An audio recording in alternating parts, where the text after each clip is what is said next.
नमस्कार मंडळी, श्री स्वामी समर्थ. स्वागत आहे तुम्हा सर्वांचं आपल्या स्वामी कृपादृष्टी या यूट्यूब चॅनलमध्ये. स्वामी महाराजांच्या कृपेने तुमच्या सर्व चांगल्या इच्छा पूर्ण हो, हीच मी स्वामींच्या चरणी प्रार्थना करते आणि आजच्या या नवीन व्हिडिओला सुरुवात करते.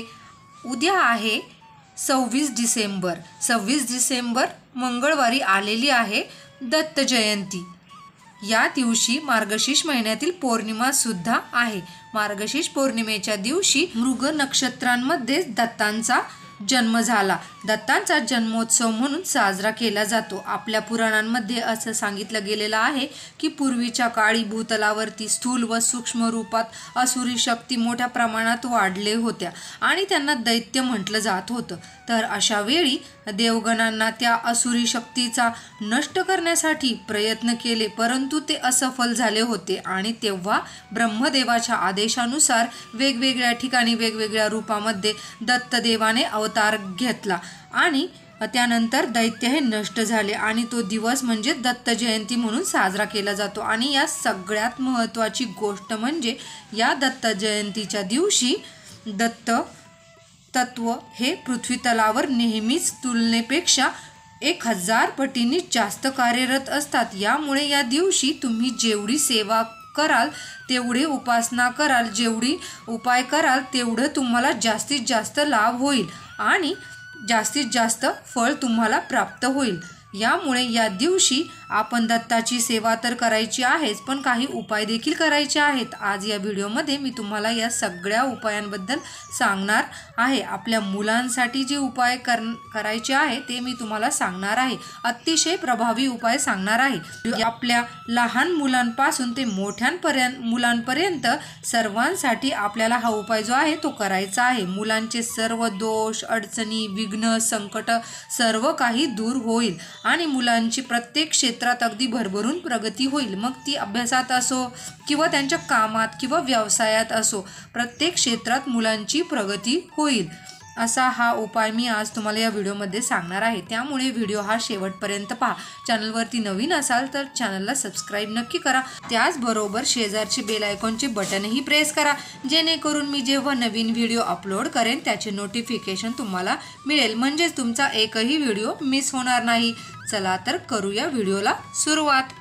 तर पहा, उद्या दत्त जयंती तर आहेच, परंतु पौर्णिमा सुद्धा आहे. मार्गशीर्ष महिन्यातील पौर्णिमा ही मार्गशीर्ष हा महिना माता लक्ष्मीला समर्पित केला जातो आणि या दिवशी बघा ही पौर्णिमा आहे. मार्गशीर्ष महिन्यातील आणि मार्गशीर्ष महिन्यातील पौर्णिमेचा दिवस हा माता लक्ष्मी ही पृथ्वी तलावरती जागृत अवस्थेमध्ये येत असते आणि तिची भक्ती आणि सेवा करताना ती धनधान्य समृद्धी प्रदान करत असते.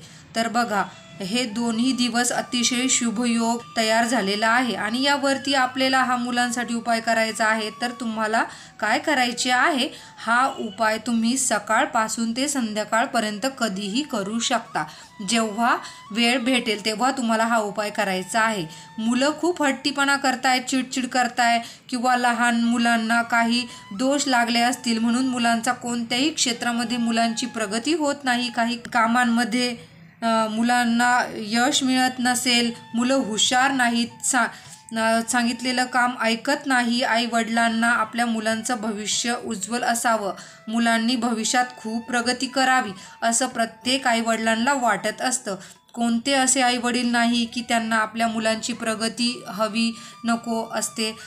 सगळे आई वडिलांना मुलांची प्रगती व्हावी असं वाटत असतं. म्हणून आई वडील मुलांसाठी भरपूर प्रयत्न करत असतात, कष्ट करत असतात. होईल तेवढे प्रयत्न आई वडील मुलांसाठी करत असतात. मग हे प्रयत्न जेव्हा तुम्ही मुलांसाठी करत असता किंवा मुलंसुद्धा प्रयत्न करत असतात त्यांची काहीतरी प्रगती होण्यासाठी, अशा वेळेस मुलांच्या सोबत त्यांच्या नशीब असणे हे खूप महत्त्वाचे असते. मुलांना त्यांच्या नशिबाची साथ असणं खूप महत्त्वाचं असतं. तर मुलं कोणत्याही क्षेत्रामध्ये प्रगती करत असतात, तर ही नशिबाची साथ मिळावी, मुलं जे पण काही काम ती त्यांची भरभरून प्रगती व्हावी, यासाठी तुम्हाला हा उपाय जो आहे तो करायचा आहे. हा उपाय फक्त दत्त जयंतीच्या दिवशीच आपण करू शकतो. योगायोगाने पौर्णिमा ही बघा, कारण ही पौर्णिमेच्या दिवशी दत्त जयंती येत असते, मार्गशीर्ष पौर्णिमेच्या दिवशी, म्हणून आपल्याला हा उपाय करायचा आहे. तर हा उपाय आईवडिलांनी सुद्धा आपल्या मुलांसाठी करू शकता. मुलंसुद्धा आपल्या आईवडिलांसाठी हा उपाय करू शकतात. किंवा मुलं बाहेरगावी हॉस्टेलवर असेल तरीही आईवडील आपल्या मुलांसाठी हा उपाय स्वतःच्या घरामध्ये करू शकता. असं काही नाही की मुलं आपल्या समोरच बसायला हवे. मुलं समोर असेल तर उत्तमच, नसेल तरी सुद्धा मुलांसाठी हा उपाय करू शकता. 2 मुलं असेल तर हा उपाय कसा करायचा ते सुद्धा मी तुम्हाला पुढे सांगणार आहे.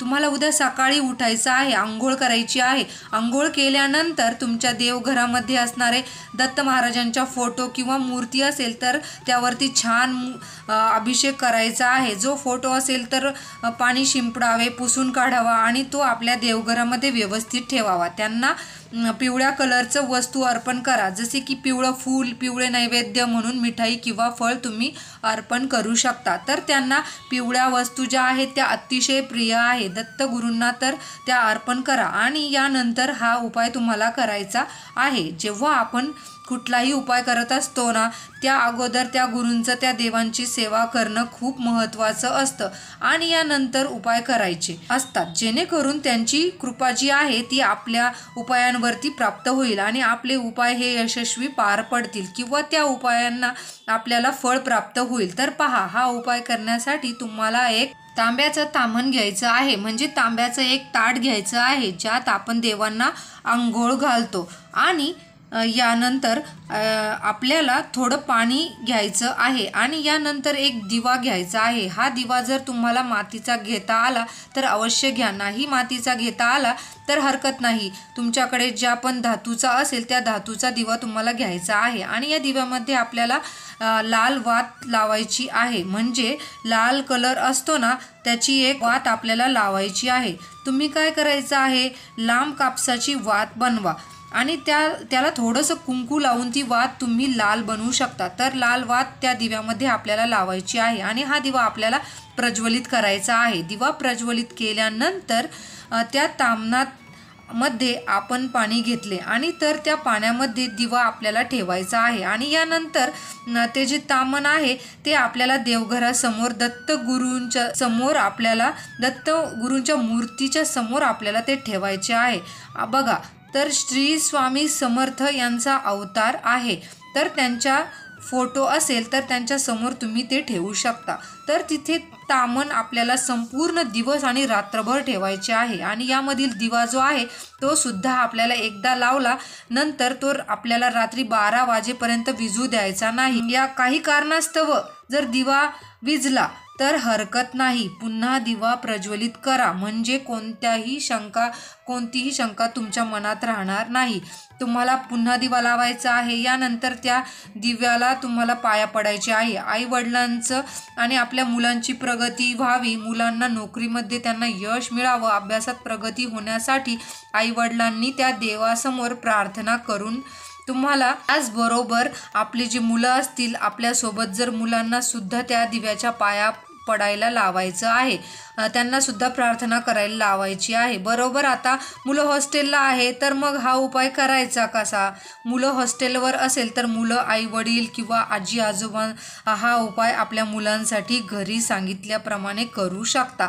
त्याचबरोबर घरामध्ये 2 मुलं आहे तर 2 मुलांसाठी वेगळे उपाय करायचे का? नाही, दोन्ही मुलांसाठी तुम्ही एकच उपाय करू शकता. 2 मुलांसाठी वेगवेगळे उपाय करायची गरज नाही. दुसऱ्या दिवशी काय करायचे आहे, आता रात्रभर हा दिवस आणि रात्र हा चालू होता. दुसऱ्या दिवशी म्हणजे बुधवारच्या दिवशी तो दिवा तुम्हाला उचलून घ्यायचा आहे आणि त्यामधील जे पाणी आहे ते ताम्हणातील पाणी जे आहे तर ते तुम्ही मुलांना जेव्हा आंघोळ घालता तर त्या आंघोळीच्या पाण्यामध्ये तुम्हाला ते पाणी टाकून द्यायचे आहे. मुलं बाहेरगावी असेल तर मग आंघोळ घालता येणार नाही, काहीच हरकत नाही. जे मुलं जवळ आहेत त्यांना आंघोळ घालावी. मुलं जवळ नाही त्यांनी तुळशीला अर्पण करावे तरी सुद्धा चालेल. असा हा उपाय करायचा आहे. त्याचप्रमाणे आता तुमच्या घरामध्ये तुमचे पती असेल, नोकरीमध्ये त्यांना प्रगती होत नसेल, नोकरी प्राप्त होत नसेल, त्यांचा उद्योग चालत नसेल, चांगला चालत नसेल, तरी सुद्धा तुम्ही तुमच्या पतीसाठी हा उपाय करू शकता. आपल्याला हा उपाय करायचा आहे. यामुळे त्यांची देखील व्यवसायामध्ये प्रगती होईल, नोकरीमध्ये प्रगती होईल. जर तुम्हाला हा व्हिडिओ आवडला असेल तर व्हिडिओला एक लाईक अवश्य करा आणि अशीच नवनवीन माहिती ऐकण्यासाठी आपल्या चॅनलला सबस्क्राईब करा. श्री स्वामी समर्थ. जय जय स्वामी समर्थ.